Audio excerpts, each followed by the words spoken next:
it 1 minute. Sounds good.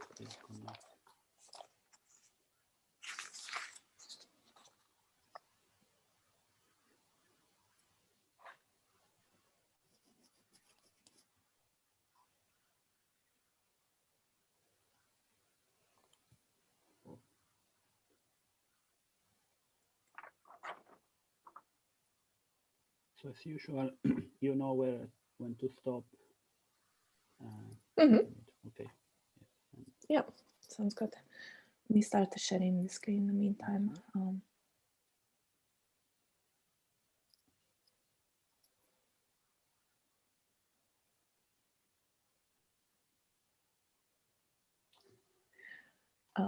Maybe just a second, I will change. Yeah, I will change the Wi-Fi just to make sure that this should work better. Just a second.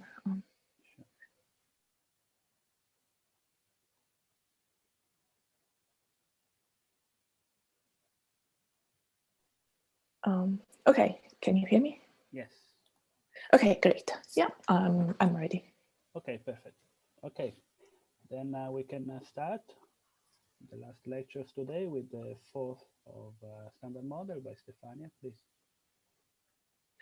Okay, thanks a lot. Yeah, so for today, what we want to do is to finish the Higgs discussion that we started yesterday, and then we want to talk about Flavor physics. So that's the plan for today. Okay, finish Higgs discussion plus flavor physics. Okay. So having said that, so yesterday, maybe just a reminder. So the last thing that I showed you, let me actually share these slides. Just a second. Okay, 1 second. So here it is. And just a second, sorry. I wanted to show you the slides that we saw yesterday as the last thing. As a reminder, here it is. So yesterday we concluded mentioning that once that we have the standard model Lagrange, including electroweak symmetry breaking, our standard model is highly predictive and it can tell us everything about the Higgs boson phenomenology, including the phenomenology that we study at the LHC. And then if you remember, I was showing you this couple of slides. So the first slide was about Higgs production at the LHC, and the second one was the Higgs decays at the LHC, and we learned that there are many different ways for the Higgs to decay once that we fix its mass to 125 GeV. So that's to connect to the class of yesterday. And now the question is, and I will go back to the iPad. So the question is how to compare experimental results with standard model predictions. So you might have heard from the LHC collaborations that what we do is one of the things that we do is to extract information on the Higgs couplings.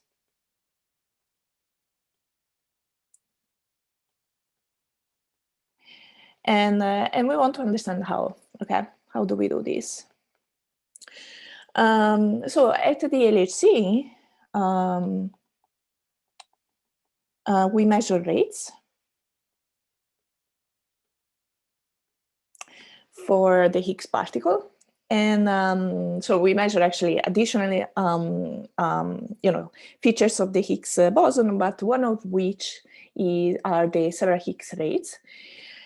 And so let me mention one example. Suppose that the LHC, we measure the rate for the Higgs produced.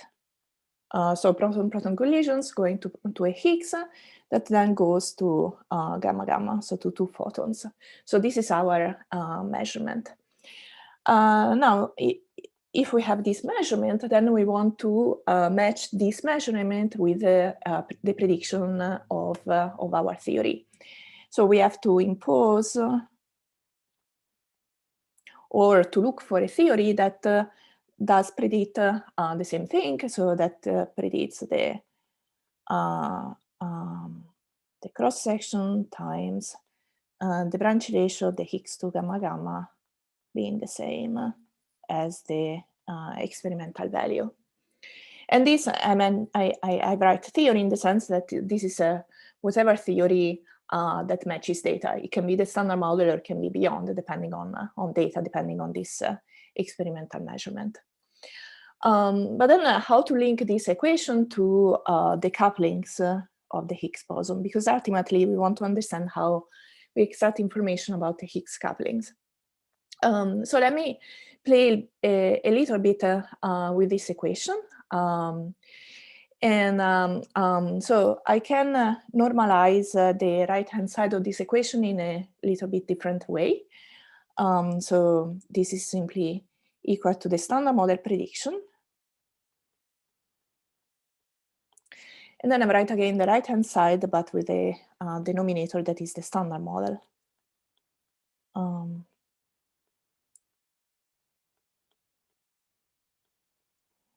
And then the same for the branch ratio.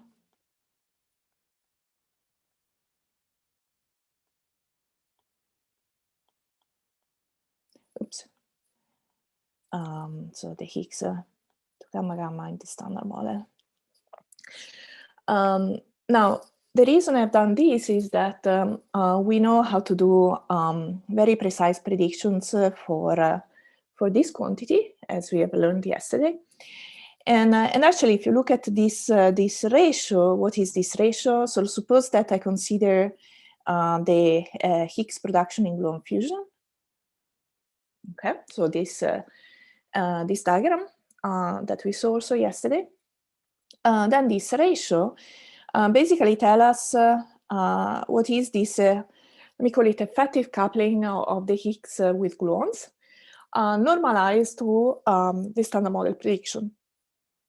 So at the end of the day, this ratio here is given by this effective coupling that I just mentioned, that I call kappa G, to the second power, because the cross-section scales as the second power of the coupling. So this is a reduced coupling of the Higgs with gluons. Okay. And then I can do the same thing to express this branch ratio. Now I have to be a little bit more careful, because the branch ratio will depend also on the total width of the Higgs. So let me rewrite this expression. Again, standard model prediction. Here I have kappa G square. Then I have here the ratio of the widths, theory over standard model. And then here I have the ratio of the total widths.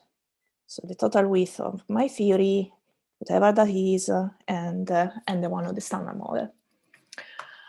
Then again, this will be a reduced coupling square, more specifically kappa gamma square, so the reduced coupling with photons.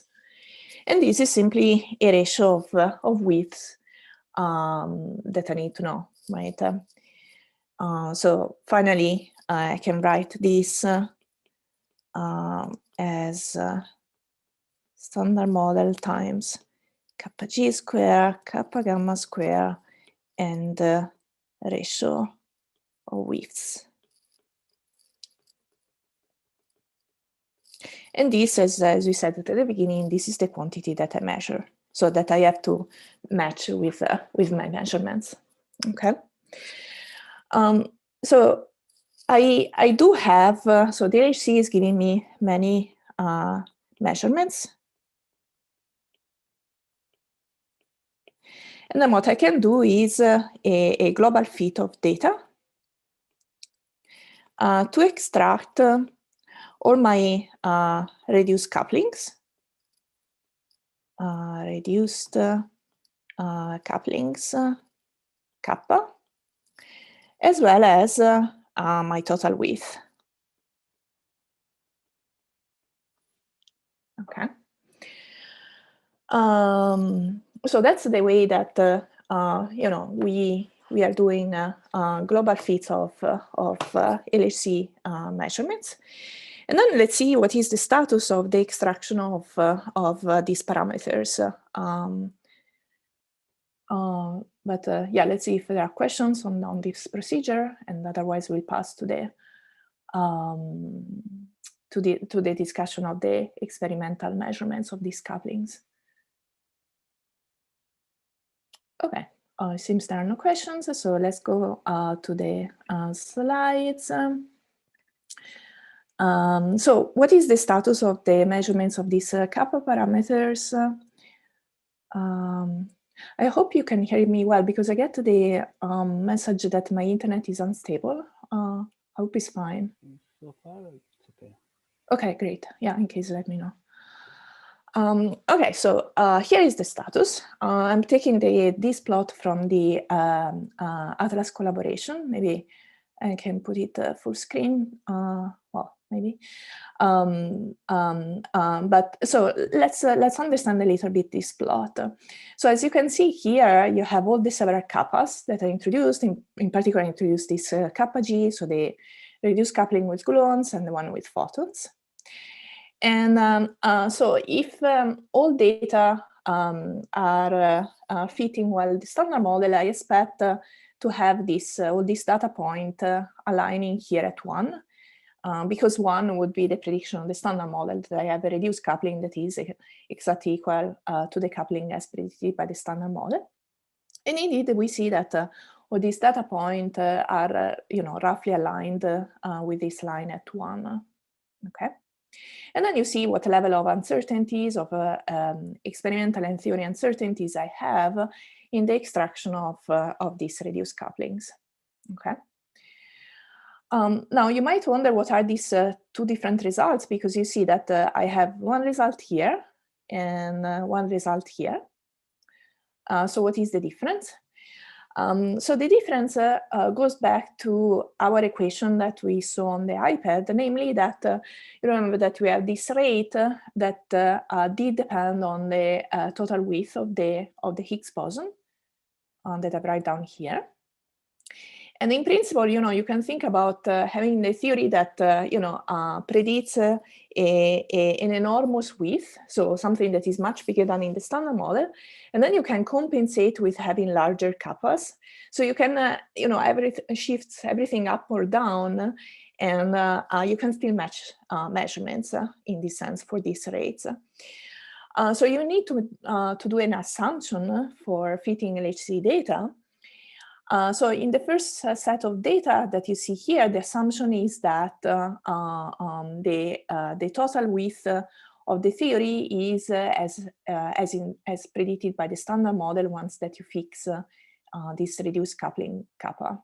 So you don't have any what we would call exotic Higgs decay of exotic Higgs decay, so the Higgs decay to any other extra particle.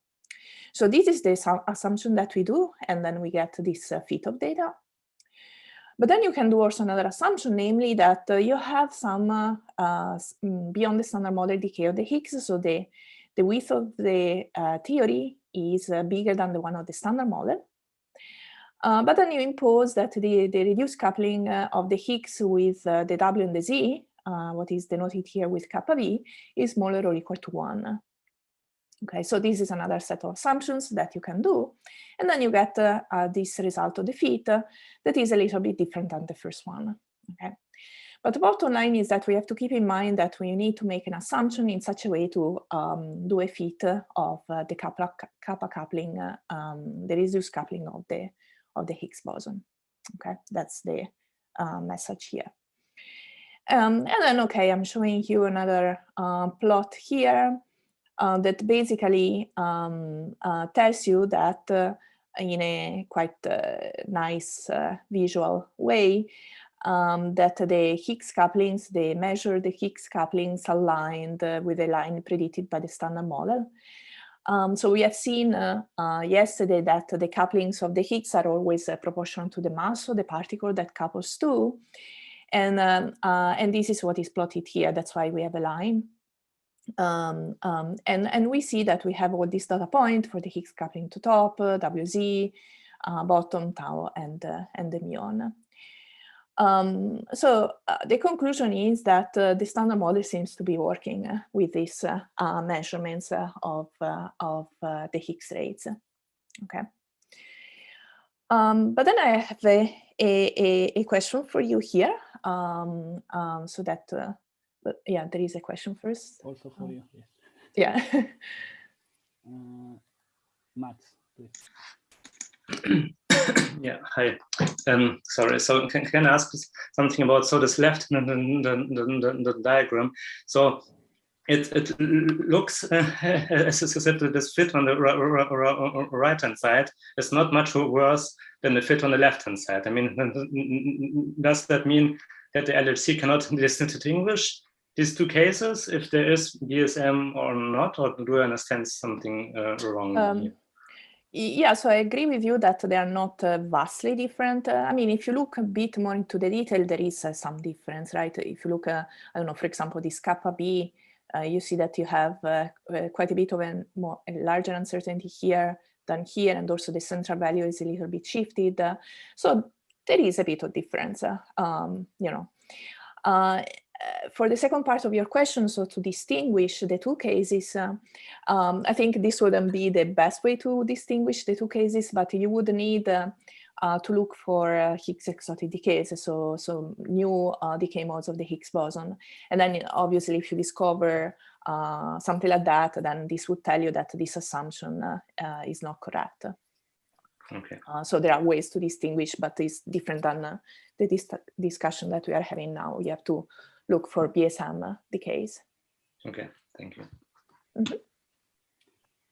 There is also a question by Siren. Hello. So hey. I was wondering, how do you get the signs of the coupling if it scales by, you know, squares? That's a great question that I was avoiding to discuss, but since you asked, actually, so you see here, so for kappa t, there is also a solution that is negative at around -1. Mm. And so this is performing not incredibly well, in the sense that I think this is a 2 sigma, yeah, this is a 2 sigma interval instead of 1 sigma, but still there is this solution, because as you say, in general, measuring rates, we have sensitivity to the square, as we have seen in the iPad for the Higgs to gamma gamma rate. There are exceptions to these, so there are processes so there are rates that we measure that scale with the first power of the coupling, but then you need to have some interference. So maybe I can draw for you a Feynman diagram, otherwise I'm afraid it's a little bit unclear. And just a second, let me share my iPad quickly. Yeah, so if you look at the Higgs single top production, this is one of the cases. So you have, let's see, what are the two diagrams? You have a W down top, and then you radiate the Higgs, and here you have still your top, and this is a quark. So it's Higgs top quark, but then you have another diagram of this type, top, W, and then you radiate the Higgs from here. And this is still no Higgs top quark production, but you see that since you have two diagrams, they will interfere, and then you have something that also scales with a linear power of kappa top. So there are processes that are sensitive to the first power and therefore the sign. But in general, this is hard to do. Like you cannot get a signal yeah, sign from the LHC. That's right. So this is hard to do, and this is a sort of a a good example of something that, especially in the future, we'll be able to do. For the other couplings like kappa B or the smaller couplings is super challenging. I don't.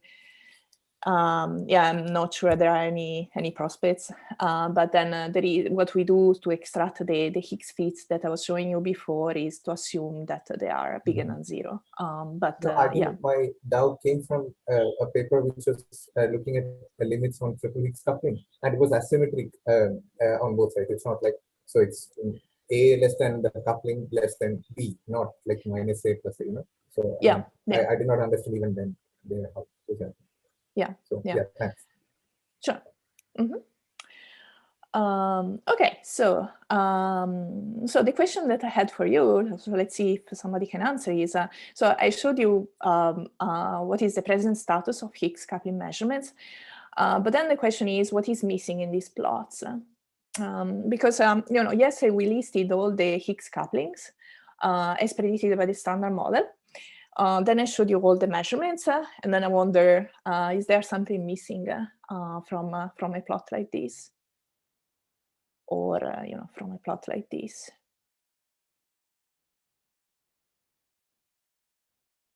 Anyone?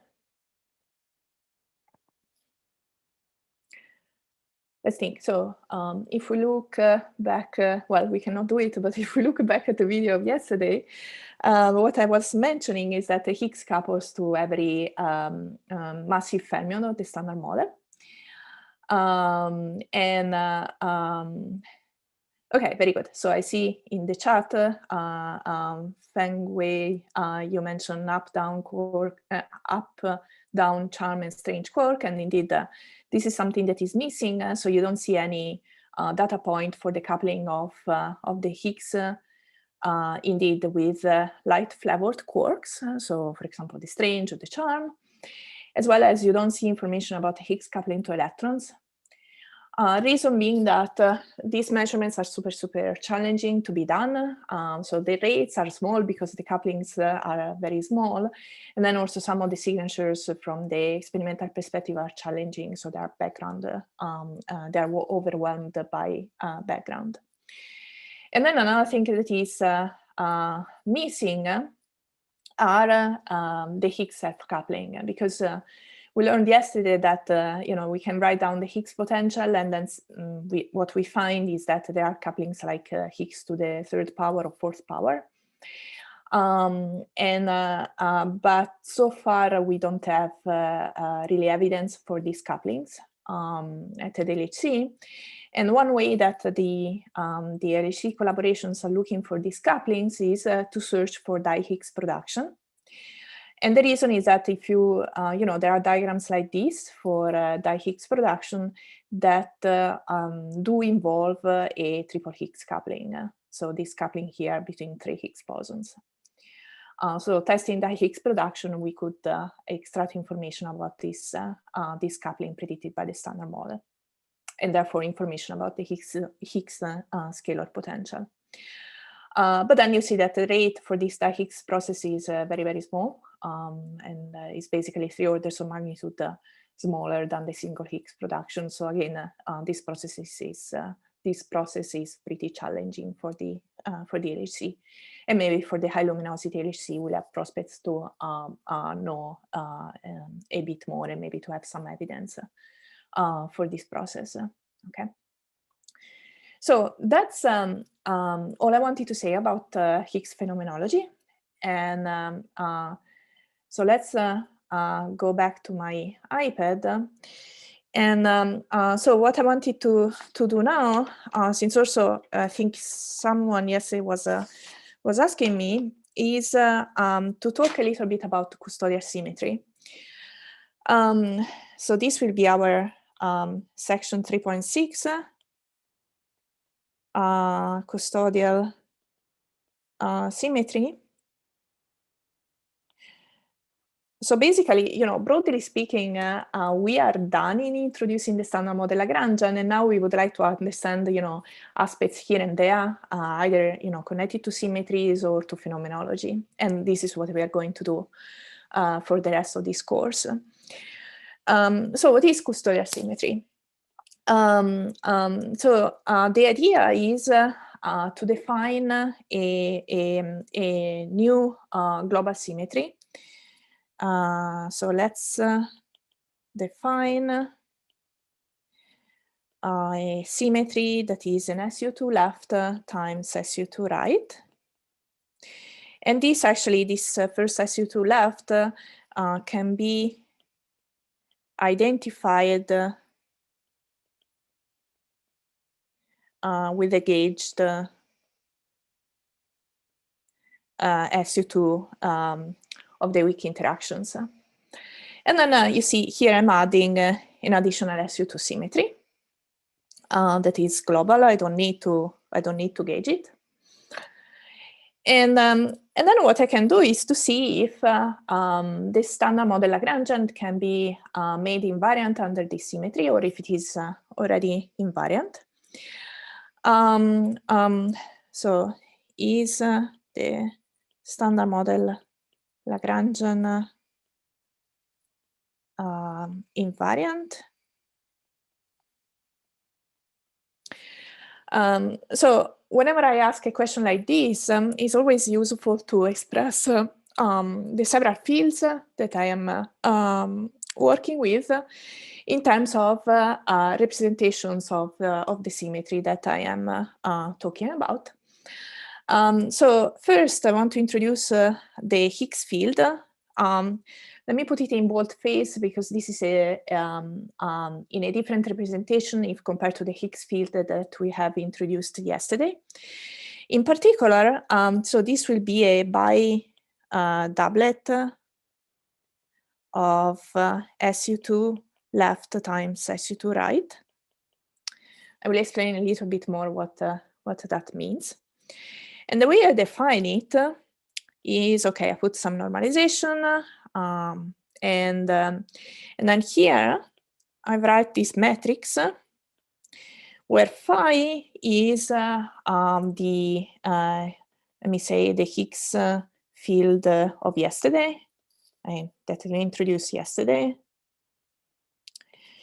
that I can write in SU2 components as phi plus and phi 0, and that has, the hypercharge plus 1/2. So this is the field that we already know of. But then I also define a phi tilde field that is simply given by taking the epsilon tensor, so the antisymmetric tensor, and applying it to the complex conjugate of phi, where phi is this guy here. Okay. And then, in components, this is given by phi 0 star, so the complex conjugate, and then here I have a minus phi minus. And then you can check that this actually has hypercharge minus 1/2. Now, let's not get confused. So this is not a new field, in the sense that I'm not adding any new degree of freedom. So in terms of degrees of freedom, these are still the standard model Higgs degrees of freedom. I'm just taking a sort of complicated conjugate of this Higgs field. Okay, and then this object here will be a 2 times 2 matrix of fields. Okay, I can write it explicitly just for completeness. So this will be a phi 0 star minus phi minus phi plus and phi 0. Okay, and then I can ask how this field transforms under SU2 times SU2, so the way that it transforms is to take 2 of the factors that we introduced 2 days ago, namely one on the left with some coefficients, omega Li, then these are the generators of the fundamental of SU2, So this will be my transformation for SU2 left. And then I have the corresponding for SU2 right.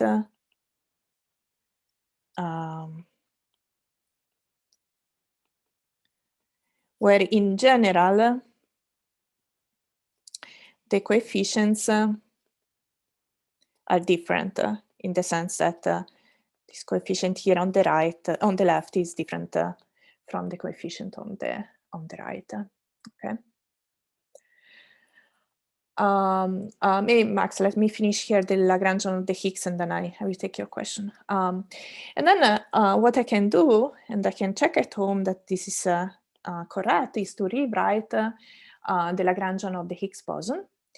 And what I can see is that this is given by the trace of the covariant derivative of this phi dagger, covariant derivative of phi, minus mu square trace of phi dagger phi plus the lambda coupling trace phi dagger phi square.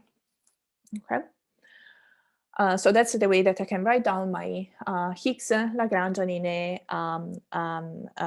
SU2 times SU2 invariant form. Yes, Max? I just wanted to ask, so to be sure, so the relation between phi minus and phi plus is just that so like phi plus adjoint is phi minus, or is it something else? Yeah, that's correct. Yeah, that's right. That's Okay. right. Yeah, yeah. Okay, thank you. Is another question? Yeah, so just to be sure, like the WRs are not space-time dependent, right? Correct. Yeah, this is just a global. Yeah, okay. That's correct. Yeah. Good. Yeah, in principle, I mean, for this discussion, even this left here could be, you know, independent on X. But then at the end of the day, we want to identify this symmetry with the SU2 of the standard model, and therefore it has some X dependence. But definitely this is a global symmetry, so no X dependence on the omega R. Okay, excellent. So this Lagrangian here is. I mean, it's easy to check, and I would suggest you to think about it at home to see that this is indeed SU2 times SU2 invariant. So basically, if I do these transformations here, nothing changes in my Lagrangian. But then the Higgs gets a web. So we have electroweak symmetry breaking, and at the minimum, this bidoublet representation can be expressed in the following manner: V0, 0, V. And actually, what one can see is that this vacuum configuration is not anymore invariant under a generic SU2 left times SU2 right symmetry, SU2 right symmetry.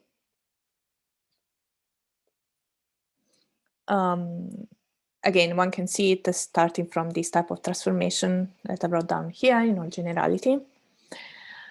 So the symmetry that I introduced is broken, even though it was a good symmetry before of breaking electroweak symmetry for the Higgs sector.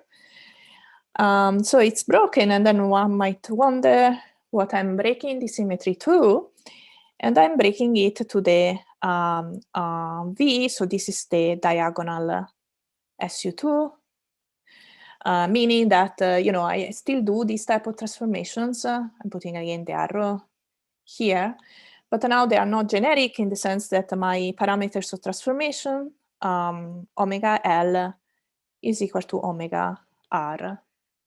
Okay, so this is the diagonal SU2 transformation. And this is actually the symmetry that we call custodial symmetry. Okay, that is preserved by the vacuum of the Higgs. Yeah, there is another question.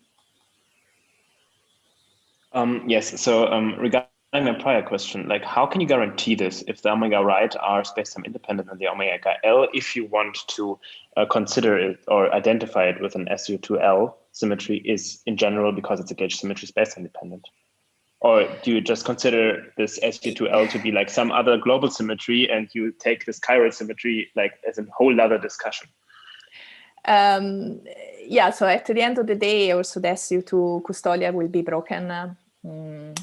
At this level, I think you can just think about having also the SU2 left that is a global symmetry, and then you don't have to worry about this. Okay. I agree with you that yeah, once that one considers this as a gauge symmetry, one has to be a bit careful. But again, at the end of the day, right now we learn that also the custodial symmetry is broken. So yeah. Okay, so you can just like consider the SU2L as a completely new symmetry in that sense. Yeah, just okay. an SU2. Yeah, yeah. To okay, this level, thank you. Yeah. Yeah, only that you see that. I mean, if you look at this bi-doublet, this. I mean, the way that we introduced the Higgs field is that this was indeed the SU2 left gauge symmetry. But yeah. Okay, Vangelis, you have a question. Yes, thank you. We have considered so far the Higgs potential, the Higgs sector. And what about the other part of the Standard Model? Yeah, I'm getting there. Yes.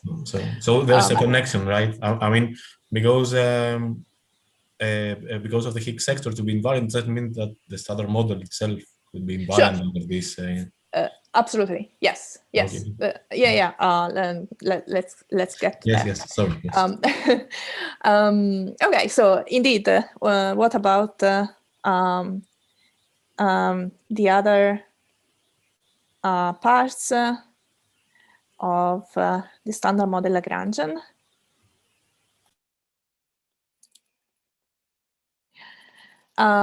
So I'm telling you the conclusion.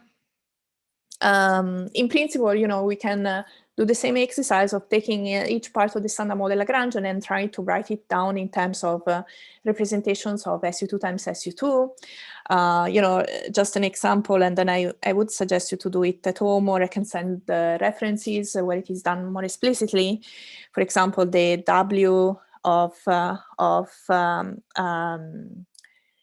the W of the Standard Model is a SU2 left triplet and SU2 right singlet. So we have to understand now how all the fields, what is the representation of all fields of the Standard Model under this SU2 times SU2. Write down the Lagrangian in terms of these representations and then see if there is some, if the Lagrangian is invariant or not. And the conclusion is that if I write down the hypercharge interactions, so the U1 Y that we introduced 2 days ago, these interactions do break the custodial symmetry. Okay. And indeed, you know, intuitively you can understand it because, you know, this W I, where I is equal to 1, 2, 3, is not anymore, you know, degenerate in the sense that the masses will be different once that you introduce the hypercharge, because the hypercharge will mix with the third component of the isospin, as we said. So there will be some breaking there of this diagonal SU2. Sorry. And also there are other interactions that are breaking this symmetry, namely the Yukawa interactions. And in particular, you know, you will have a bigger breaking, of course, from the top Yukawa, that is the larger Yukawa interaction. Okay. So this to say that basically the lesson that we learn here is that we have a custodial symmetry that is valid in the Higgs sector of the standard model, but then is broken. And so you can think about it as an approximate global symmetry of the standard model that is broken by this type of interactions.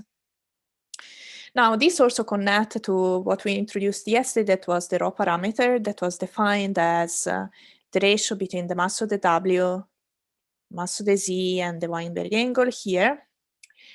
Now, at the 3 level, this is equal to 1, 3 level. Deviations from 1, deviations from 1 indicate breaking of the custodial symmetry. So one can show that indeed even beyond the standard model, if you have any effect on this rho parameter, this effect is breaking further this SU2 diagonal. And in fact, one can show that if you go beyond the 3 level, you have loop effects we call delta rho that are coming from the Yukawa coupling that, as we learned, are breaking the custodial symmetry. And in particular, you will have an effect that goes like Fermi constant mass of the top square, that is basically the Yukawa top square. I mean, it's proportional to that. And then you have here some factor, in particular, you have the loop factor. Okay.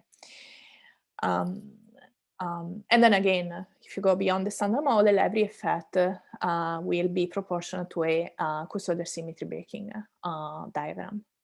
Okay.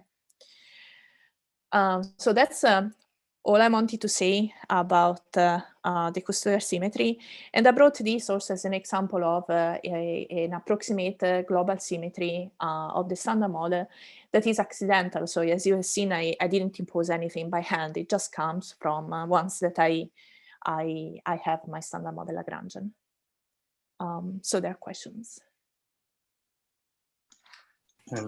Yes, I have a couple of questions actually. So the first one is, so when you write the hypercharge interactions break this SU2 diagonal, so you mean this? So you mean the kinetic terms of the fermions and the Higgs, and in particular the B mu part there, right? The interaction between the B mu gauge field and the fermions and the Higgs. This is the one which breaks the symmetry, right? Yeah, so not necessarily the fermions. Even if you just focus on the gauge part of your Lagrangian, you can see that that part. So if you write down the covariant derivative of the Higgs that involves all the fields or the gauge fields, you can see that that part is already breaking the custodial symmetry. Okay. And then so the custodial symmetry is not this SU2 left cross SU2 right, but only the diagonal part after spontaneous symmetry breaking. Is that what is called? Typically, yes. I think in the past I found a reference that was calling the full SU2 times SU2 the custodial symmetry. I mean, at the end of the day, it's a matter of name. We have learned that as long as we know what we are breaking and what not is name. But I think typically, yeah, in references, typically the diagonal one is called custodial. Yeah. Okay, and then one last question. Could you please explain, so why is the symmetry called custodial symmetry? Because I thought that, so I think that I heard that there's a particular reason for that, because it's somehow, helps whatever some value to become, in this case, probably 1 or something, but maybe you could comment about this. Yeah, so honestly, I don't know the origin of the name. It is true that, I mean, this symmetry is something that is the symmetry that is indicating that this rho parameter that is defined here will be close to 1. because if the symmetry is exact, you will get the raw parameter being exactly equal to 1, and all the effect of symmetry breaking will appear as a breaking of that relation. Okay. Yeah. Okay. Thank you.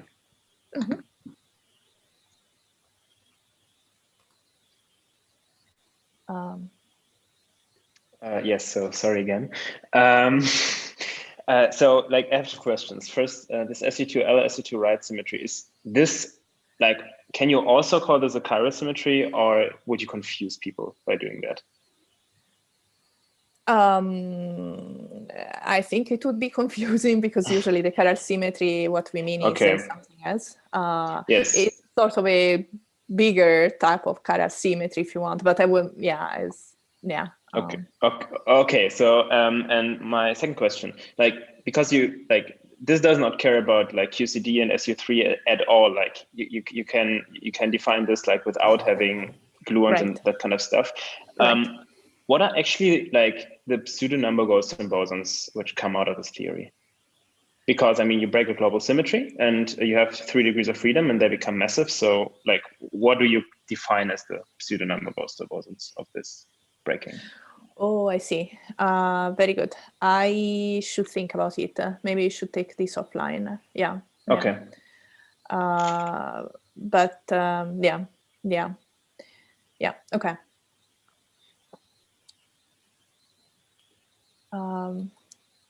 Yeah, there are many more questions. You guys like the Custodial symmetry, apparently.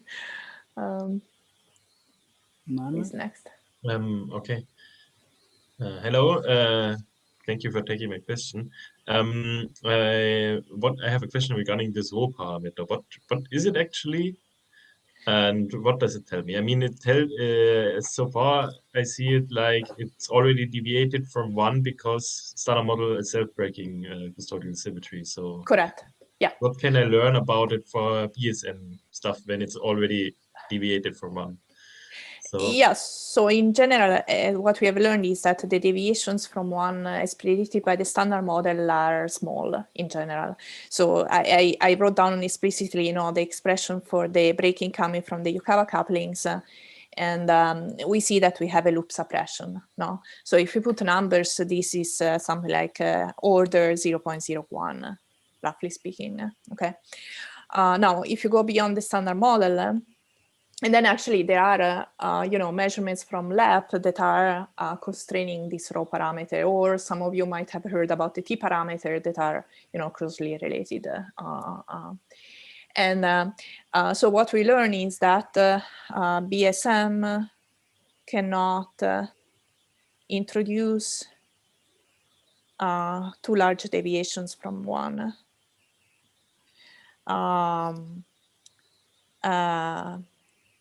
Because indeed the custodial symmetry, it seems to be a good approximate symmetry of nature. So whatever you introduce in your BSM, the BSM cannot be too large, contributing to rho. So maybe, yeah, I can mention an example. So suppose you work with effective field theories, and already at the level of operators, you can write down operators that are breaking this symmetry, the custodial symmetry. So you can write down an operator. I mean, this is a little bit for the expert, but since you asked, you can write down an operator like this. This is a dimension 6 operator, so you will have some new physics scale square at the denominator. This is breaking the custodial symmetry, so it tells you that this scale here should be pretty large, because otherwise the contribution to the rho parameter would be too large to be in agreement with data. Or, this is an example from effective field theories. You can ask the same question for more UV complete models. Like typically, I don't know, if you have Higgs extended models, if you have Higgs triplet representations of SU2, left, the gauge, the SU2, typically you introduce quite a bit of breaking of the custodial symmetry. I mean, there are tons of examples, just that, in general, you have to be a bit careful when you study BSM models that they don't produce too large of an additional breaking of the custodial symmetry. Okay. And a second question regarding this rho parameter, when I calculate it, so I search for deviations from the relation the Z and the W boson. And when I calculate it for PSM models, I look for loops or three-level corrections to this ratio. So when I want to calculate the rho parameter for PSM model.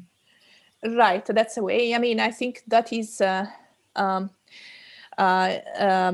quite involved way of doing it. It is simpler if you consider the t parameter that is rho minus 1, and the t parameter.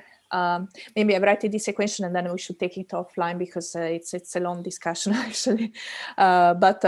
So typically what you can do is to define the vacuum polarization amplitudes of the several gauge bosons like this, W mu 3, and then some pi W mu 3 minus, let me write this expression then, W mu minus, and then basically the t parameter is given by the difference between the 3 minus the WW computed at q square equal to 0 over MW. Maybe there is some normalization, I don't remember. And then you need basically to compute these vacuum polarizations, amplitudes in your model, compute the t parameter, and this is basically rho. That's the simplest way. But yeah, probably, I mean, if you have more questions about this, we should take it offline. Otherwise, it's a 1 hour discussion. Yeah. Okay, other questions? Otherwise, why don't we, so I have a proposal. Why don't we take now a 5 minutes break and then we keep going with the class, and then at the end, if you have more questions on the custodial symmetry, we can discuss then. Otherwise, I'm afraid that we have just 1 hour discussion on custodial symmetry. This is a little bit, okay. So let's take maybe 5 minutes break till 57. Okay. We can, yeah, okay. So we'll convene, I think. Yeah.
Okay, should we start again, Giovanni? Or? Yes, whenever you're ready.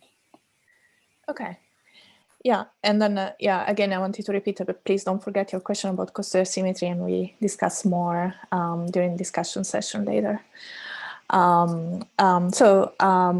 Before passing to flavor physics, what I wanted to mention is, so we presented the Electroweak theory, with symmetries and everything, and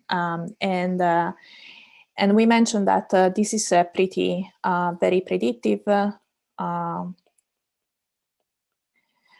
because it only depends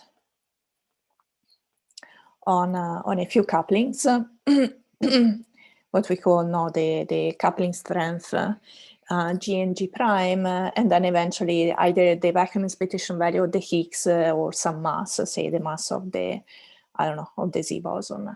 Okay. And then once that you specify these parameters, everything is fixed. So all the sorry, phenomenology of the gauge bosons is fixed. So in principle, you can compute from the Electroweak theory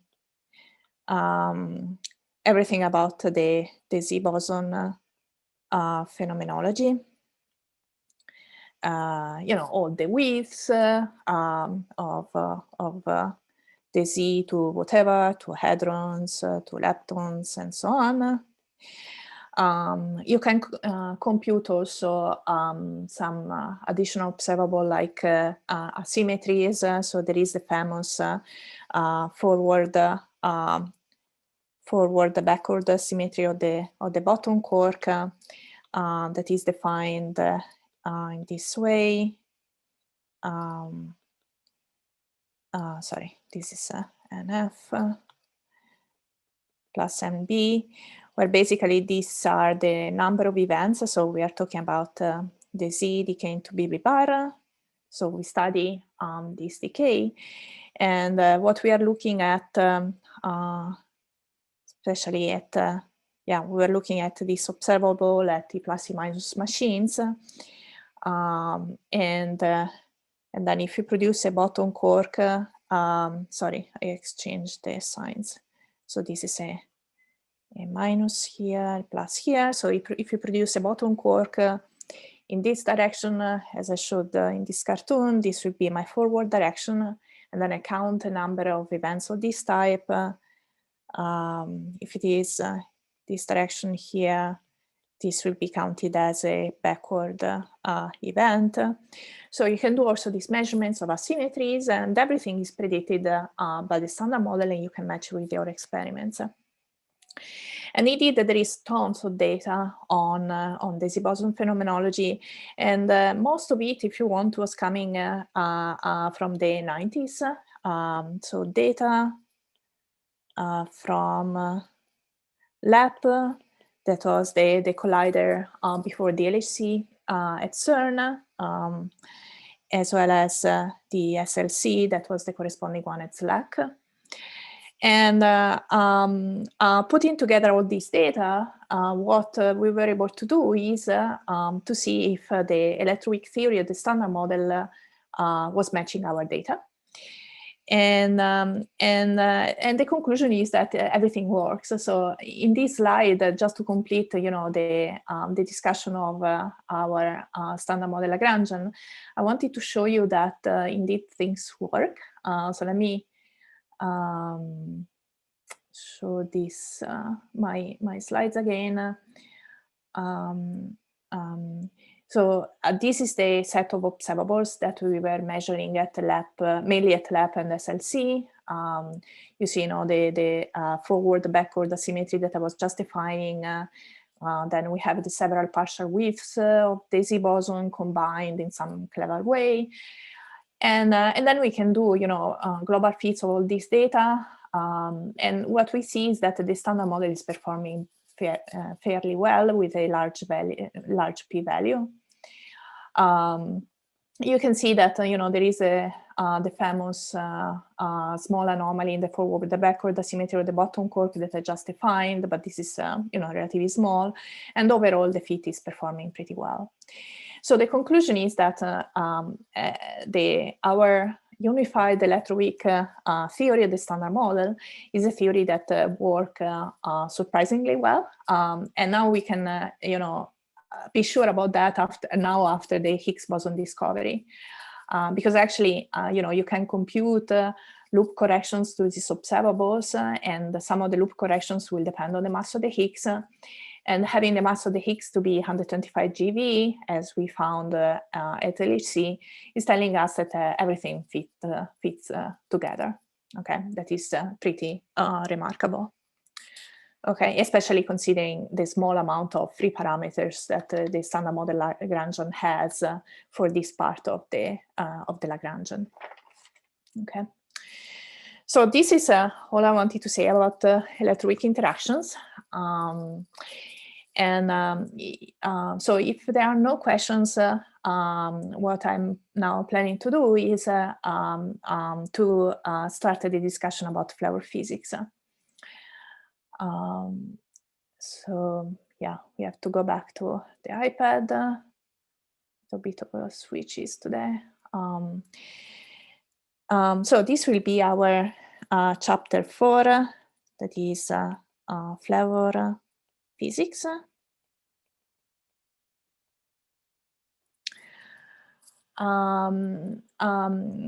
First, we will focus on quark flavor physics, and then also, yeah, tomorrow we will talk a little bit about lepton flavor physics, and then we'll discuss about neutrinos. So that's the flow of the coming discussion.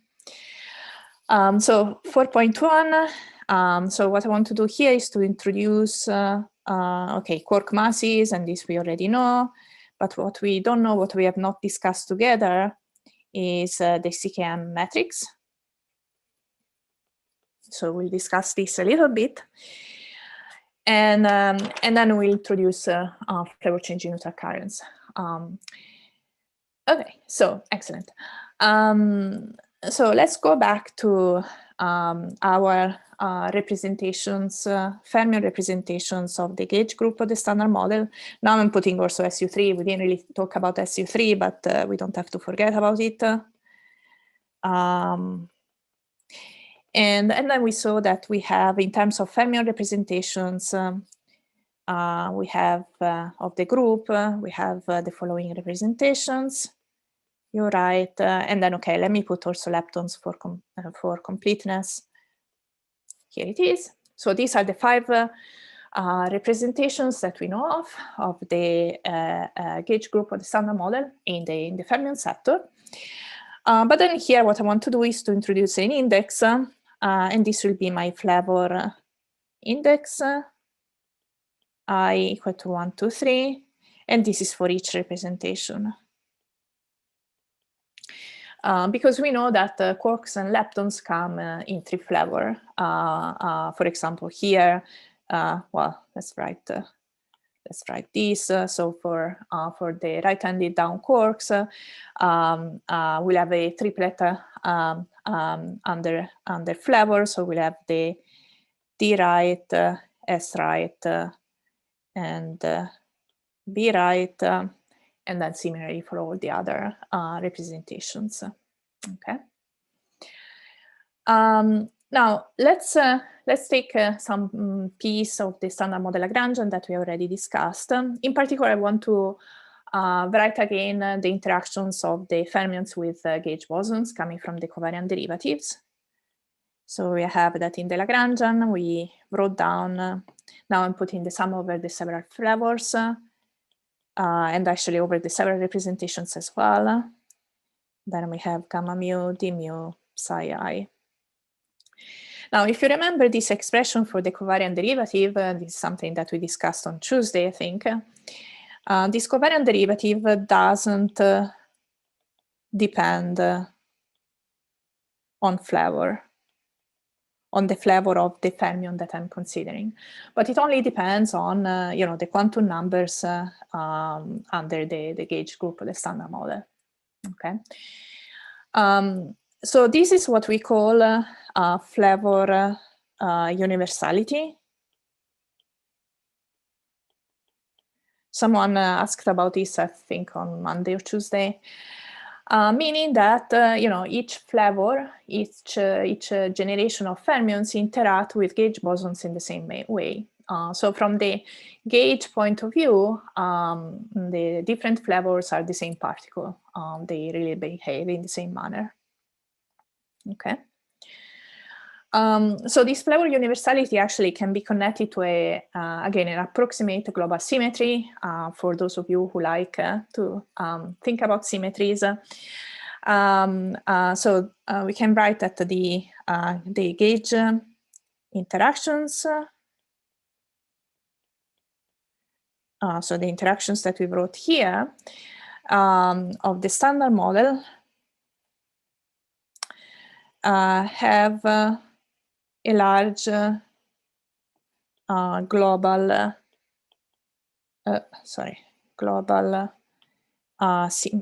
flavor symmetry.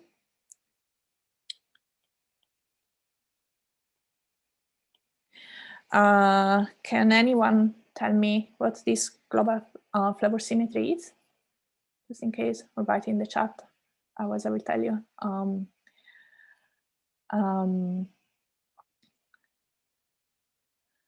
SU3, almost. So indeed, it will be in general, U3, because I have 3 different flavors.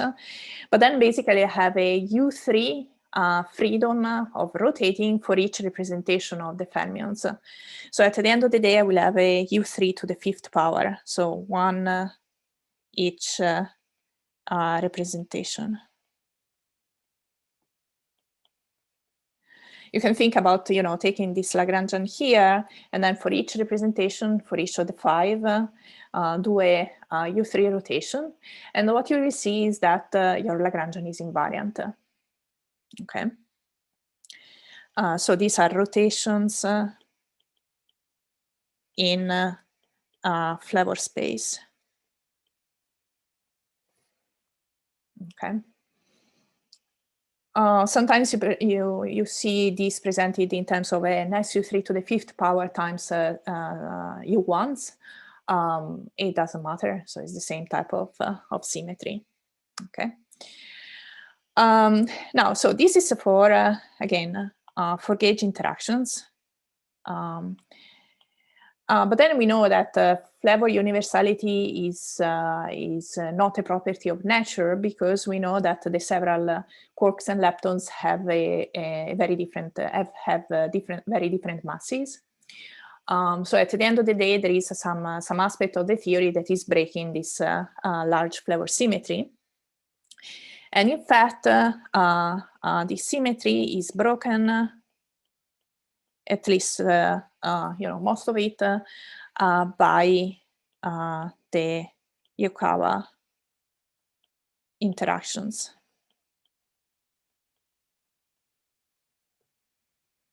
Okay, and so let's write them down again. And contrary to before, what I want to do is also to specify the flavor indexes. So we saw that we could write down 3 Yukawa terms for the fermions of the standard model. So we have Q left, the Higgs field, U right, plus D Q left, phi D right, 5 E right, emission conjugate. And now, so this is what we already saw. And now we want to put flavor indexes. So here I put I and J, I, J, I, and J. And then these will be matrices, right? 3 by 3 matrices in flavor space in all generality. And then I will have this IJ, IJ, and IJ. Okay.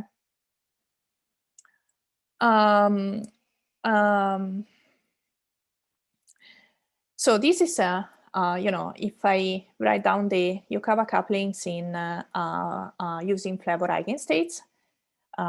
So this, for example, I mean every fermion is in flavor is a flavor eigenstate.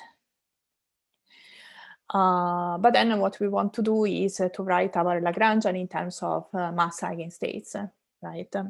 So at the end of the day, since these terms will be related to the masses of the fermions, as you have seen, once that we replace this phi with its vacuum expectation value.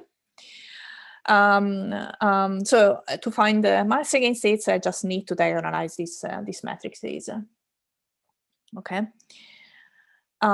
So I need to take 4 unitary matrices for diagonalizing the quark sector. So in particular, what I will have is that the mass, it's right here, the mass matrix of quarks that is diagonal. So once that I go in mass eigenstates, this is given by the mass matrix in flavor space. But then I have 2 unitary transformations, one on the left and one on the right, Q right dagger. So these are the 2 unitary matrices that I use. And then, of course, I have to do that both in the up sector and the down sector, okay, to diagonalize everybody. And then in terms of mass eigenstates, what I will have is that QLI, the mass eigenstate, is related to the flavor eigenstate using this Q left matrix, QLJ. And then similarly for the right-handed quarks, Ri mass is equal to Q right Ij Q right J.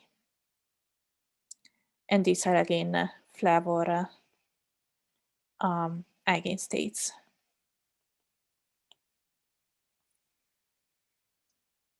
Okay. But then we have to remember that so U left and D left belong to the same representation of the gauge group of the standard model.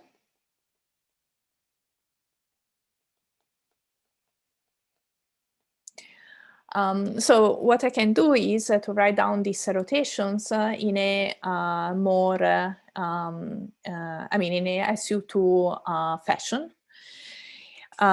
So namely what I want to do is to write these transformations.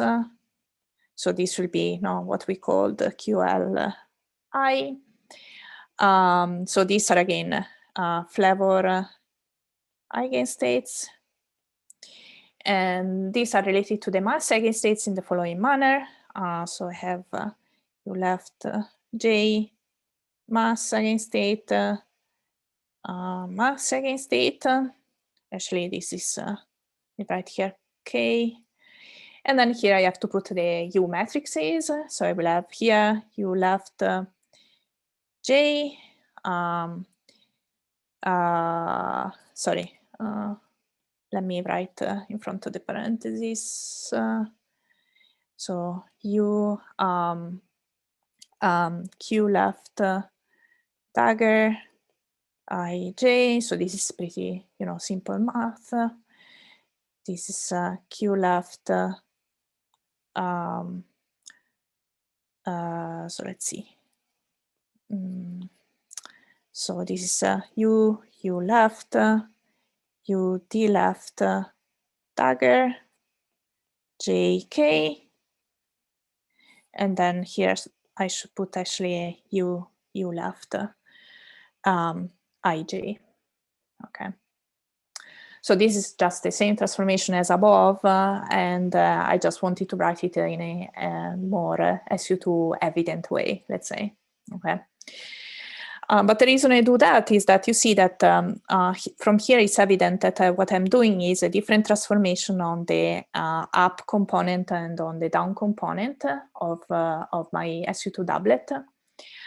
And this combination here that you see, this is what we call the CKM matrix. That is giving you really a mismatch of rotation between the up component and the down component of this SU2 doublet. Okay. And yeah, so this is coming from the authors that first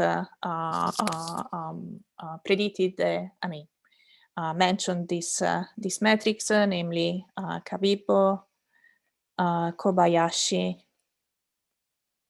and Maskawa. And the reason that this is an important matrix is that then it will enter in the physical couplings of the quarks with gauge bosons once that we write down this covariant derivatives here in terms of mass eigenstates. So what are the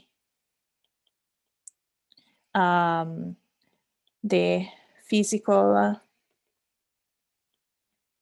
couplings of quarks and gauge bosons?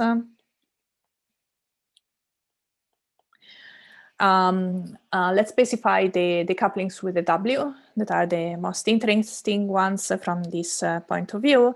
So we saw that in flavor eigenstates, in the flavor eigenstate basis, I could write them down in this way, where you have W plus U left I gamma mu D left I plus Hermitian conjugate. This again in flavor eigenstates. And then you do a rotation to mass eigenstates.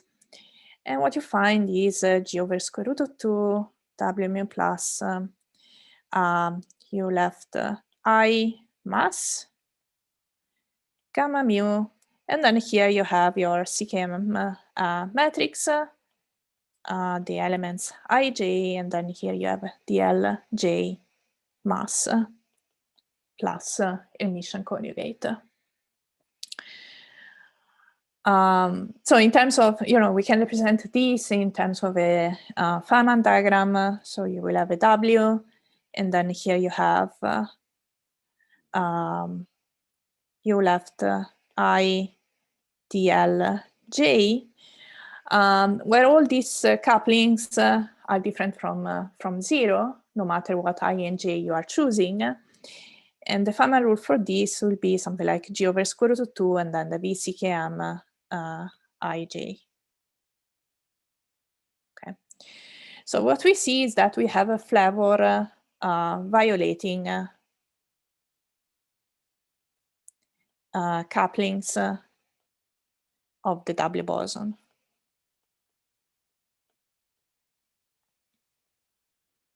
Okay.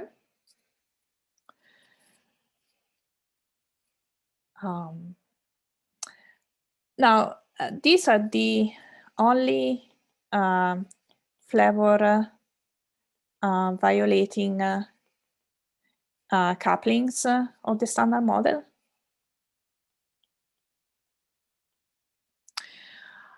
In fact, at home you can check, from the Lagrangian point of view, that if you consider the coupling, for example, of the Z boson, these couplings will be diagonal in flavor space.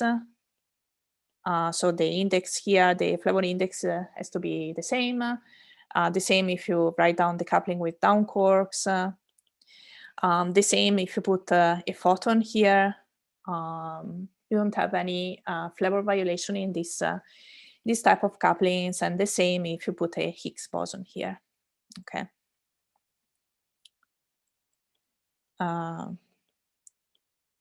So everything is diagonal in flavor space. Okay. Then you might wonder what happens if I want to consider a process that doesn't change the electric charge. Can I have a flavor violation? So this brings us to our section 4.2, that is flavor changing neutral currents.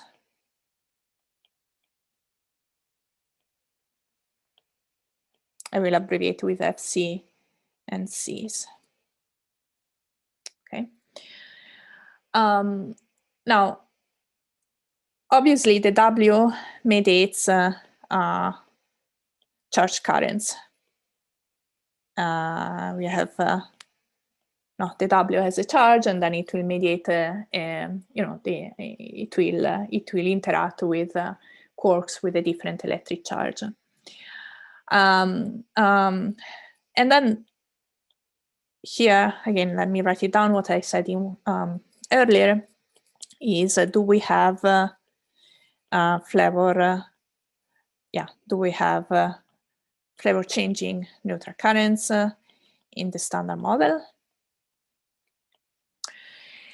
Now, based on what I was telling you here, the answer is no at 3 level, right? So I cannot write any 3-level couplings that are flavor violating and then also that are not changing the electric charge. But we do have them, yes, beyond the 3 level. So once that you start considering loop diagrams. And let me give you an example, because this will also allow me to show you that indeed these flavor changing neutral currents in the standard model are very, very suppressed. And the example is the classic example of kaon anti-kaon mixing. So first of all, what is a kaon? So a kaon is a bound state of a down quark and the anti-strange quark. And then we have a anti-kaon that is d bar s. And these two states are actually mixing to form mass eigenstates. And obviously, if we pass from a k to a k bar, so we'll have d s bar and s d bar. So what we are doing is to change flavor by 2 units. Okay. And then also we see that the current is a neutral current because we are not changing the electric charge. So we already know that to write down a contribution to this process, to this physical process, we need a loop diagram. Okay, at least at 1 loop, if not more. And indeed, there are loop diagrams that are contributing to this process that I will write down here. So we need a W boson because otherwise we cannot change flavor. And indeed, here I have 2 W bosons in such a way that the charge doesn't change. And so here I start with the kaon. So I start with a strange and an anti-down. And here I end up with an anti-kaon. So we will have a down here and an anti-strange here. So here I have a W boson, so that means that here running in the loop I will have up quarks. And in all generality, I can put whatever up quark I like, so whatever index I, so I can put an up, a charm on the top. And the same for this other leg, but in general, I and J are different. I is different from J. In all generality, they can be the same, of course. Okay. Now, from what we learned above, so let me put an arrow here. So the interaction of the W boson will scale like the corresponding CKM element. So here and here and here and here we'll have CKM elements. And so I can estimate the amplitude of this process, how it will scale. So the amplitude will scale like, we'll have obviously one loop suppression that I put here. Then I will have a sum because I have all possible combinations of flavors, I and J. I will have CKM elements, so I will have a V, I, S, VID star. So just to make sure, so this will be the first one, that is this thing here, then we have this, and so on and so forth. And then indeed we have the corresponding ones, VJS, VJD. So these are nothing else than the several elements of the CKM matrix. And then I will have some loop function that will depend on the masses of the fermions involved in the loop. So we'll have a loop function of Mi and Mj. Okay. Now, suppose that, so this is what I get estimated for this Feynman diagram that is leading to kaon-anti-kaon mixing. So the question is this small or not? We do expect this transition to be a rare transition because we have a loop suppression. So from that point of view, we know that it cannot be that large. But then this is not the only suppression of this process, because as we will learn at this point, I think tomorrow, so the off-diagonal terms of the CKM, so V, I, J, where I is different from J, are also small. So you can think for now about the CKM matrix as a matrix with a form like this, where these other elements are quite small.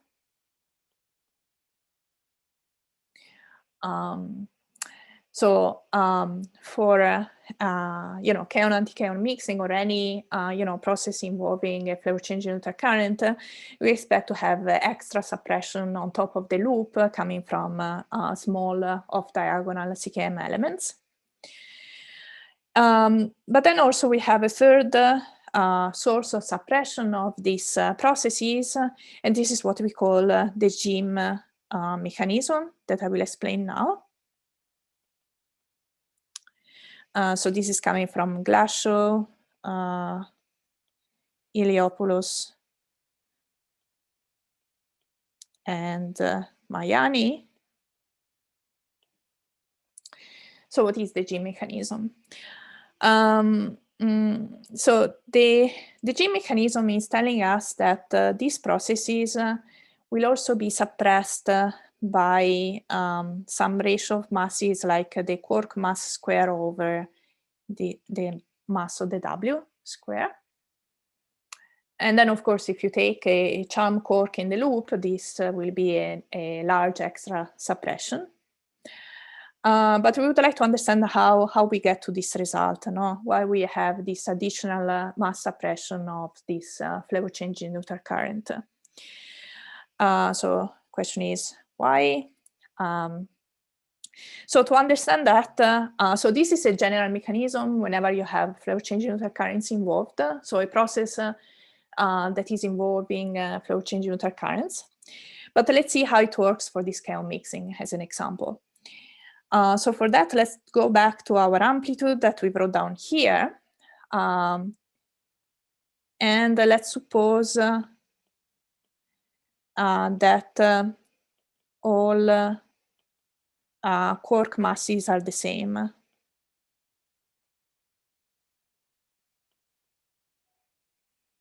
This is, of course, an assumption that is actually pretty readily broken because the top mass is much larger than the others.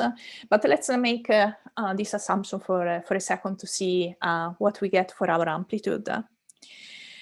So for the amplitude, so the loop function will be factorized. So we'll have a loop function of some mass m, since all the masses are the same. And then we have the sum over the several CKM elements, BJS, BJD star. So I want to understand what is this sum here. So I can split it in two. Let me write down just the sum in I, and then I will have also the sum for J.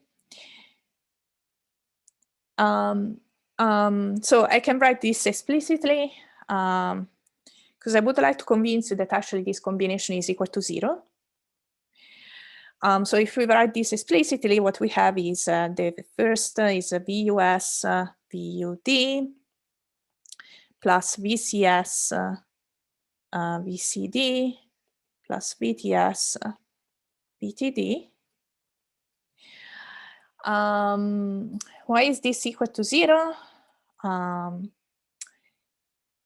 The reason being that the VCKM is unitary. It's a unitary matrix, as we could have observed, when I define it. So when I define it here, you see that this is a product of these two unitary matrices that we introduced in terms of, to rotate to mass eigenstates.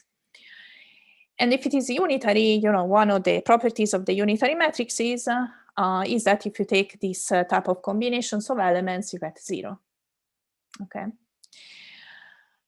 So we have learned that in the limit in which all quark masses are the same, I don't have this flavor transition. Okay. So for this reason, the only terms in A that are different from 0, terms that are different from 0 need to be proportional to this combination of mass of the quark square over mass of the W square, or to be more precise, I need to have dependence on difference of masses. But I will have always this dependence on a quark mass over the mass of the W. And this tells us that indeed we have this additional suppression that we call the Jim suppression of this flow change in neutral current processes. Okay. So bottom line is that what we have learned is that because of these three suppressions, the flavor changing neutral currents in the standard model are, let me write them tiny. So in general, they're very, very small, much smaller than what I would expect just using a loop suppression. Good question. Yes, so what do you mean with the quark masses? Are these the masses of the constituents of the kaons, or the ones you're running in the loop? Yeah, no, these that are running in the loop. Yeah, these guys here. But where's the suppression if I take the top quark? That's a very good question. So that's because I don't enter in the tiny details of this calculation. But so basically, obviously, you will have a contribution coming from having top and top here. No, and then because of Jim, you expect to have this scaling like mass of the top square over mass of the W square. And then you say, there is no extra suppression. That is true, but actually this diagram here will be very, very suppressed by CKM. So if you look at the combination of the CKM elements that are entering there, you will have VTS, VTD square. And this combination here of CKM elements is very, very small, much smaller than what you would get for, if you have in the loop the charm. So again, you will expect the mass of the charm square, mass of the W square, and then here we have VCS that is much bigger than VTS, and BCD. So this part is much bigger, but then you have a much bigger gene suppression. And this is typically what happens when we say that a process is very, very gene suppressed, is what we observe here, that you will have a top contribution that doesn't have mass suppression, but is very, very suppressed by CKM. And then all the other contributions have this mass suppression that comes from gene. Okay.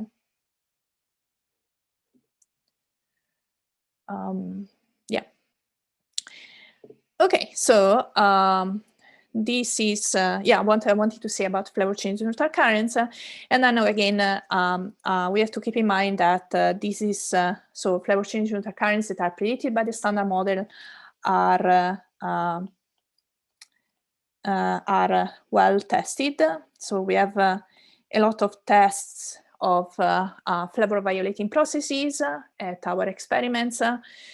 The leading experiments in this field nowadays are the LHCb collaboration and BEL2 collaboration in terms of big experiments, and then we have smaller experiments, for example, for measuring kaons and so on and so forth.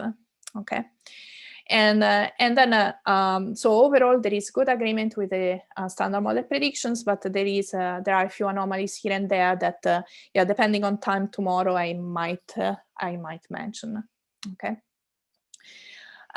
So this is, all I wanted to mention, and I think, I should stop here and take questions, and then tomorrow we'll finish a little bit this flavor part, connecting a little bit more with data, so with measurements. Okay, very good. Thank you. Let's then open the Q&A session. So there were questions from before. I don't know. Yeah. Sarah, please go ahead. Hello, can you hear me? Yes, I can. Can we write an effective Lagrangian include the Higgs plus minus, and Higgs plus minus are coupled the fermion? I think something like the CP violation effective Lagrangian that is written for a fermion Higgs coupling. Sorry, can you repeat the question? So you want to write down a Lagrangian of what? Sorry, I didn't hear what you said. Can we write an effective Lagrangian include Higgs plus minus, and the Higgs plus minus are coupled to fermions? Okay. Something like this CP violation effective Lagrangian that is written for a fermion Higgs coupling. Yeah, so Higgs plus minus, so a charged Higgs you want to you're mentioning, right? Or yeah, so definitely, I mean, if you go beyond the standard model, there are theories with charged Higgs bosons. I'm not 100% sure if you're referring to that, but please let me know if you're referring to something else. But yeah, if you go beyond the standard model, you can have the appearance of charged Higgs bosons, so Higgs bosons with an electric charge. And the classic example is a 2X doublet model where you have this charged Higgs state that is not a Goldstone boson, so it's a physical particle. And then you can couple these to fermions, so you can write down couplings like this. you know, you can have a, I don't know, a top left, and then here you have a B right, and then you have some Yukawa coupling here. So you can write down this type of couplings. Yeah, and then, I mean, in models like this, they can have also new sources of CP violation and so on. Definitely. So in a generic 2x tablet model, you can have also additional sources of CP violation. We'll mention CP violation tomorrow. So far, we have not yet introduced it, but it is true that you can have new sources. I don't know if that answers to your question. Yes, thank you. Okay, very good.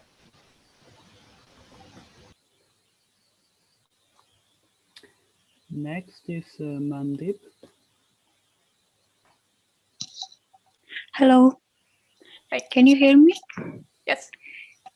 So my question is related to the CK matrix. You may have mentioned it somewhere, but maybe I missed. So CK matrix is something that is related to the rotation of up and down quarks. Right. Right? Yeah. So yeah. my question is why the rotation matrix is different for up and down quarks? Yeah, so in general, so let's see, you need to diagonalize this Yukawa up and Yukawa down. So this is what you need to do in order to go to mass eigenstates. And then to do so, what you need to have are 4 unitary transformations, 4 unitary matrices. 1 for the up and 2 for the up and 2 for the down. Because if you have only 3, you cannot diagonalize both of them, basically. Yeah, what I was writing here in a bit compact form, but basically you will have the U left, U D left, and then you have U right, and U D right. And these are the, the 4 matrices that you need to diagonalize the system. But then what you learn is that indeed these 2 matrices here are in general different. And because of this difference, we know now that U left and D left are connected by SU2. And since they are different, this is basically telling you that you have this breaking of SU2, and this is what leads to our CKM matrix that is defined here. That is telling us really how much is the mismatch of rotation in the up sector, in the down sector, left-handed sector. Yeah. Okay, thank you. Mm-hmm.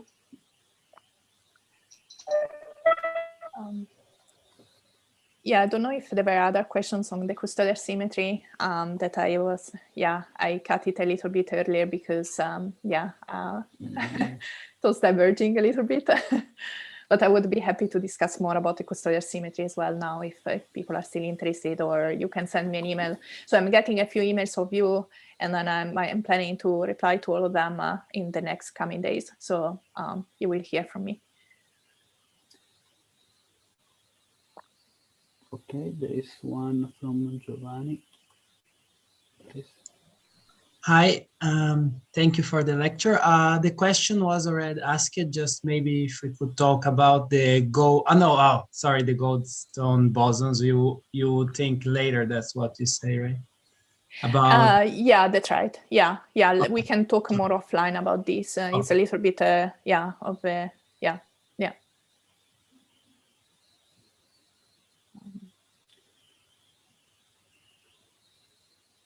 Okay.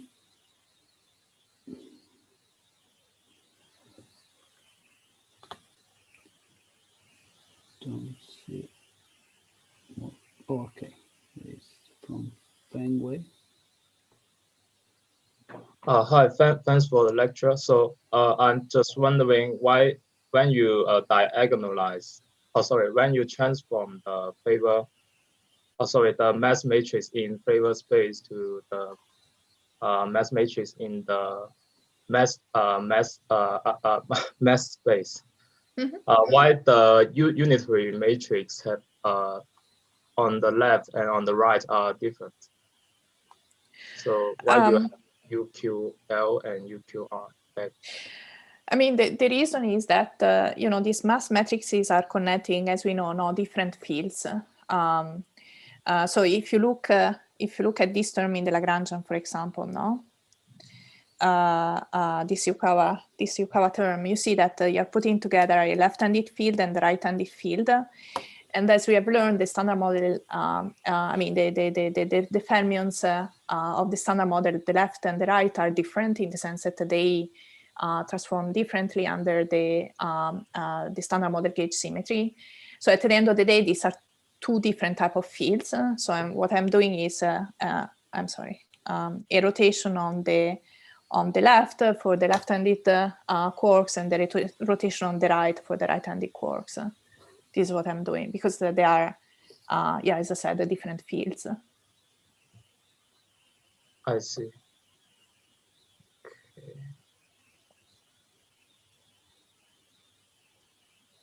Okay. So the mass matrix in the favor space is off diagonal, right? Correct. Or, so in general, I can write this as being a generic 3x3 matrix in Flavor space. Yeah.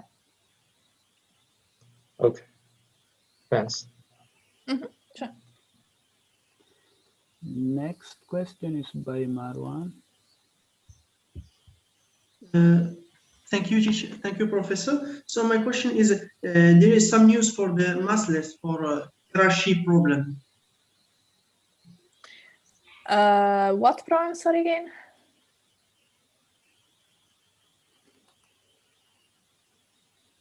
The massless problem. Do you hear me? Massless problem for neutrinos? For the Higgs boson. For more precision for the Higgs boson masses. Can you ask again what you have in mind? Maybe.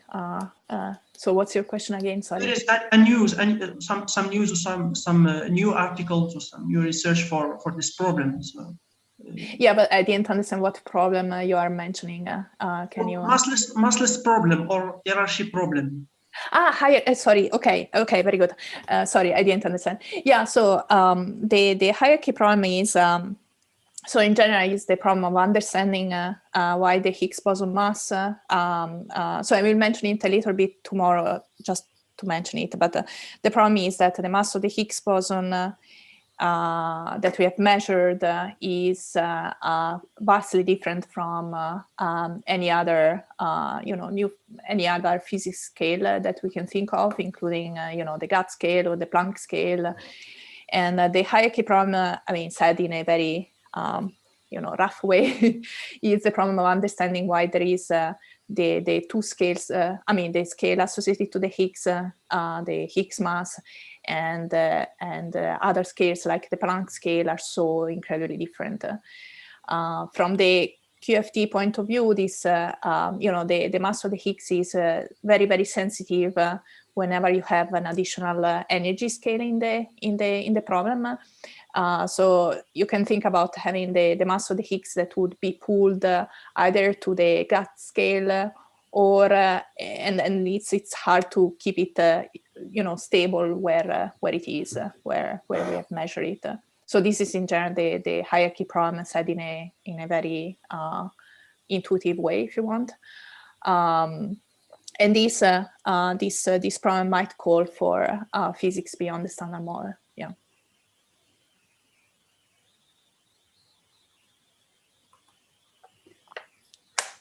Vangelis. Yes, I would like to go back to this custodial symmetry. Mm-hmm. Yeah, definitely. Well, this symmetry is respected only by the Higgs sector, right? Correct. Well, the SU2 left cross the SU2 right is respected by only the Higgs sector, while the other part of the SM Lagrangian is not respected. Right. Of course, also, SU2 interactions per se. So if you take the gauge sector, so the gauge interactions, and you forget about U1, you have just an SU2. Obviously, this is also invariant, right? Yes, that's why we said that hypercharge to break this. Correct. Symmetry. That's right. That's right. So, Yeah. Well, first of all, I want to clear the terminology. And when we say we have an accident symmetry, I mean, we think that there's a symmetry, there's a part of the theory that respects its symmetry and the other part does not. Mm-hmm. This is right. Okay. No, sorry. So what we mean with accidental is that, so as you have seen, I am not imposing any, I'm not working on top of the standard model Lagrangian to make it symmetric, right? So this, the fact that the Higgs part of the standard model Lagrangian is invariant comes out accidentally. I mean, that is invariant. Now, what I was mentioning is that this is a symmetry that is only approximate because, it's a symmetry of some part of the Lagrangian, and then there will be some breaking effects that in general we expect them to be small because, we know that the hypercharge interactions, the G prime is relatively small. And also we know that the breaking that is coming from the Yukawas is giving a correction to the rho parameter that is a loop level correction, so it is also small. So in general, this is an approximate symmetry in that sense. Yes, yes, I see. And well, if this custodial symmetry does well connected with this rho parameter, and this well, in some sense, maybe point out to the theories that go beyond our model. I mean, I'm just asking if we have some theory for beyond our model physics, and we don't have such a custodial symmetry. Maybe that breaking of this custodial symmetry would affect the rho parameter to be way over 1. So this is some kind of constraining restriction about what we're doing beyond our model. This symmetry. Absolutely. Yeah, absolutely. So I was, I think someone else also was asking, but so whenever you go beyond the standard model, this is a constraint that you have to take care of. So you know that your theory beyond the standard model shouldn't break too badly the custodial symmetry. If you are introducing large breaking of the custodial symmetry, then you end up in trouble with experimental data. And then I was mentioning a couple of examples very, very briefly, but from the EFT point of view, there are operators that you can write down that are explicitly breaking the custodial symmetry. Also, you can think about more UV complete models that are introducing large breaking of the custodial symmetry. And the typical example are, models with an extended Higgs sector where you have Higgs triplet representations of SU2. So where you have a new Higgs boson that is a triplet. This is also a lot of times introducing large breaking of the custodial symmetry. So there are really, in general, you have constraints on BSM. Yeah. Yes, and when you mentioned about the effective theories, this lambda that would be like so suppressed that the custodial symmetry does not break so much, right? Yeah, that's right. So I don't remember exactly the exact bound on this lambda. If you write down this operator, is probably, I would say, a few TeV. But it is true. I mean, you want to have this lambda being large enough that your extra breaking of the custodial symmetry is not too large. Yeah. Yes. Okay. Well, thank you. Sure.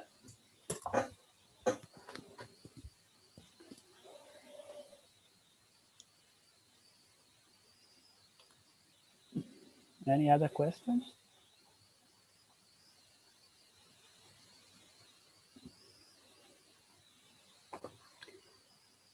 Okay. Maybe we're getting tired.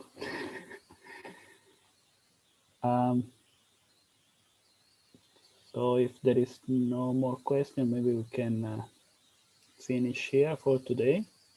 And thanks, Stefania, for nice lectures and answering questions. And we resume tomorrow, same time.